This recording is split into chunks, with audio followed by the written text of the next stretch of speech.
عمران صاحب آپ کی جانب آتے ہیں، کوئی شک نہیں کہ اسلامی تہذیب جو ہے اپنے اندر ہزاروں خوبی اور خصوصیات جو ہے وہ سموئے ہوئے، اس کی بنیادی جو خصوصیات ہے جو اہم، جس کی ہمارے دور حاضر کے اندر ہمیں بہت زیادہ اشد ضرورت ہے، اس پہ روشنی ڈالیے۔ جی آپ نے بڑا خوبصورت سوال کیا۔ دیکھیں ہم اگر اسلام کا بریک کے ساتھ مطالعہ کریں، اس کی اسٹڈی کریں، تو پتہ یہ چلتا ہے آج تو جدید ٹیکنالوجی ہے، آپ ایک سیکنڈ میں دوسرے ممالک تک آپ کی وائس بھی پہنچ جاتی ہے اور پکس بھی پہنچ جاتی ہے۔ تو آج سے 1400 سال قبل لجپال آقا علیہ الصلوۃ والسلام لقد کان لکم فی رسول اللہ اسوۃ حسنہ، آپ کی جو تعلیمات تھی، آپ کا جو کردار تھا، آپ کی جو سیرت مبارک تھی، تو آپ نے وہاں بڑی بڑی بلڈنگیں نہیں بنائی بلکہ بڑے بڑے انسان بنائے۔ اب صحابہ کرام رضوان اللہ علیہ مجمعین لجپال آقا علیہ الصلوۃ والسلام کی ایک ایک ادا پہ مر مٹتے تھے۔ اب وہاں سے مدینہ اور مکہ سے جو اسلام کی جو روشنی تھی، اسلام پوری دنیا میں پھیلا۔ اب کیا وجہ تھی؟ وہاں میڈیا نہیں تھا، ٹیکنالوجی نہیں تھی، تو وہ لجپال آقا علیہ الصلوۃ والسلام آپ جب بات کرتے تھے تو مسکرا کے بات کرتے تھے، آپ جب بات کرتے تو سمجھا کے بات کرتے تھے۔ اور اسی طرح یہ تہذیب کی اگر بات کی جائے تو یہی ہے، آج ہمارے معاشرے اور سوسائٹی کے اندر یہ ٹرینڈ سا بنتا جا رہا ہے، ہم لوگ جو ہے صرف اپنی بات منواتے ہیں، ہم یہ نہیں سمجھتے کہ دوسرا کہنے والا ہم سے کیا کہہ رہا ہے۔ اور جب اسلامی تہذیب کی بات آتی ہے تو امت مسلمہ کی بات آتی ہے تو فوراً یہ بات سمجھ میں آ جاتی ہے، یہ لوگ اخلاق والے ہیں، یہ لوگ پیار والے ہیں، اور یہ لوگ جو ہے وہ اپنی جانیں نچھاور کر کے وہ نان مسلم کو بھی بچا لیتے ہیں۔ حالیہ آپ کینیڈا میں وہ جو دہشت گردی کا ٹیررزم کا واقعہ جو پیش آیا تھا، وہاں بھی ہمارے ایک مسلمان بھائی نے اپنی جان کا نذرانہ دے کر دوسروں کی جان بچائی تھی۔ اور آج اگر دیکھا جائے ہم لوگ، یہ ایک تلخ حقیقت ہے کہ ہم قرآن پاک سے دور ہو چکے ہیں۔ ہدی للمتقین، یہ ہدایت ہے متقی لوگوں کے لیے، اور آج ہم فقط جو قرآن پاک ہے وہ فقط ہم رمضان میں کھولتے ہیں یا اصال ثواب کی کوئی محفل ہو وہاں کھولتے ہیں۔ اور اسی طرح آج ہمارے معاشرے اور سوسائٹی کے اندر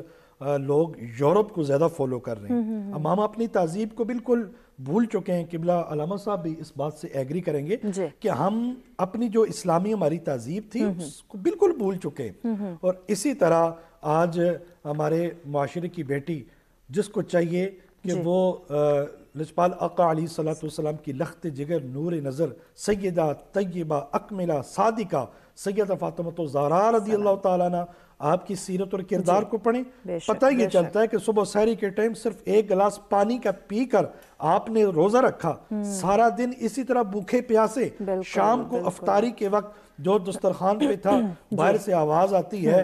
کوئی اللہ کے نام پہ دینے والا، تو سیدہ کائنات نے وہ کھانا اٹھا کے اس غریب اور مسکین کو دے دیا۔ یہ تہذیب تھی، یہ طریقہ کار تھا۔ آج ہماری جو بیٹی ہے وہ تو یا تو ملالہ یوسفزائی کو کاپی کر رہی ہے، میں تو یہ سمجھتا ہوں کہ ہمارے پڑوسی ملک کے اندر ہماری وہ بیٹی، وہ بہن مسکان، جس نے آر ایس ایس کے گنڈوں کے سامنے اللہ اکبر کا نعرہ لگا کے پوری دنیا کو یہ بتلایا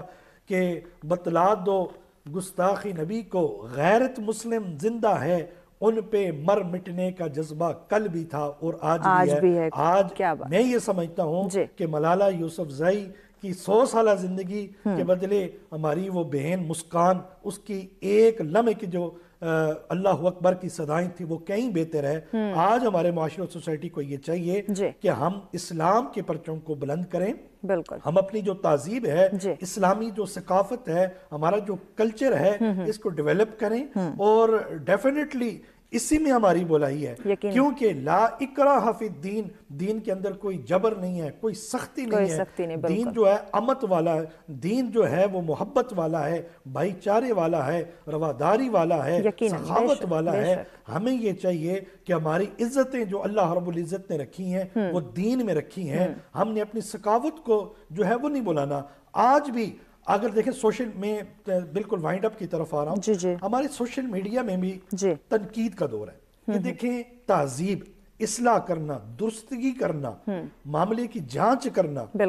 سوشل میڈیا پہ آج ہر ایک بندہ مفتی بنا ہوتا ہے، ڈیڑھ اینٹ کی مسجد بنا کے ایک دوسرے پہ فتووں کی بچھاڑ ہوتی ہے. اب جس کو روحانیت کا راہ کا بھی پتہ نہیں ہوتا وہ بھی بڑے بڑے دعوے کرتا ہے. جبکہ علماء کرام کا ایک بہت اہم جی کردار بالکل. ہے. جب ہم پڑھ لیتے ہیں لا الہ الا اللہ محمد رسول اللہ, کچھ چیزیں جو ہیں وہ ہم پہ لاگو ہو جاتی ہیں کہ ہم نے سچ کا ساتھ دینا ہے, حق کا ساتھ دینا ہے, اچھی بات کرنی ہے, بھلائی کی بات کرنی ہے, اور جھوٹ سے جو ہے ہم نے پرہیز کرنی ہے. یقیناً کوئی شک نہیں کہ والدین کے ساتھ ساتھ ہمارے جو علماء کرام ہیں, ہمارے جو ٹیچرز ہیں, ان کا بھی بہت اہم کردار ہے کہ وہ حق اور سچائی کی جو تعلیمات ہیں وہ ہماری یوتھ کو, ہمارے بچوں کو, ہماری نوجوان نسل کو دے. آگے چل کے اس پہ بھی بات کی جائے گی, لیکن وقت ہو جاتا ہے ایک بریک کا. ہمارے ساتھ رہیے.